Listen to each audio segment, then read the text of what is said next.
बस वीडियो में देखते हैं विंडोज़ 10 या विंडोज़ 11 की ISO से पेन ड्राइव बूटेबल क्रिएट करते समय आप उसकी विंडोज़ को किस तरह से कस्टमाइज़ कर सकते हैं। तो देखते हैं। सबसे पहले ब्रूफूज ऑन कर लें और जो आपने पेन ड्राइव अटैच किया उसको स्पेसिफाई कर दें। एक बार ये अटैच कर देते हैं, इसको ओके कर देते हैं। पेन ड्राइव आपकी डिटेक्ट हो गई है इसमें। सबसे पहले दोस्तों इसमें पेन ड्राइव आपकी ऑटोमेटिकली डिटेक्ट हो जाएगी। इसके बाद हम ISO स्पेसिफाई कर देते हैं। इसमें ISO को स्पेसिफाई कर देते हैं, ये सिलेक्ट करके ओके कर देते हैं और ये ऑटोमेटिकली अपने आप इसकी पार्टीशन स्कीम और target system, volume name, file system सारा कुछ अपने आप ऑटोमेटिकली कर लेगा। इसको स्टार्ट करते हैं। ये दोस्तों जो आप देखेंगे ये विंडोज़ जो ओपन होती है इसमें विंडोज़ की इंस्टॉलेशन को आप कस्टमाइज कर सकते हैं। देखते हैं कैसे। सबसे पहले ऑप्शन होती है आपके पास remove requirement for 4 GB RAM और सिक्योर बूट TPM2। बेसिकली दोस्तों क्या होता है, विंडोज़ 10 और 11 की रिक्वायरमेंट है कि आपके पास 4 GB रैम होनी चाहिए। आपके पास अगर आप इसको चेक कर देते हैं तो ये रिक्वायरमेंट की आपके पास ऑप्शन खत्म हो जाएगी। रिक्वायरमेंट इंस्टॉलेशन करते समय आपको ये एरर नहीं आएगा कि विंडोज़ जो आपकी 4 GB रैम से कम है, रैम जो है वो कम है, आपकी 4 GB रैम कम है। आपके पास ये एरर नहीं आएगा कि इसमें रैम जो है 4 GB से कम है। इसी तरह से सिक्योर बूट और TPM2 जो है ये एक सिक्योरिटी सिस्टम इन्होंने माइक्रोसॉफ्ट ने दिया था कि आपका सिस्टम सिक्योर रहे।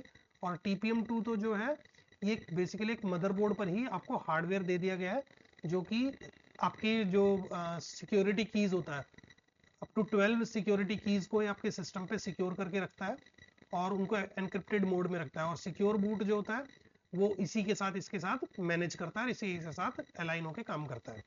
इसी के साथ इसमें जब आप विंडोज़ इंस्टॉल करते हैं तो उसमें एक रिक्वायरमेंट आती है ऑनलाइन माइक्रोसॉफ्ट आपके पास अकाउंट होना चाहिए।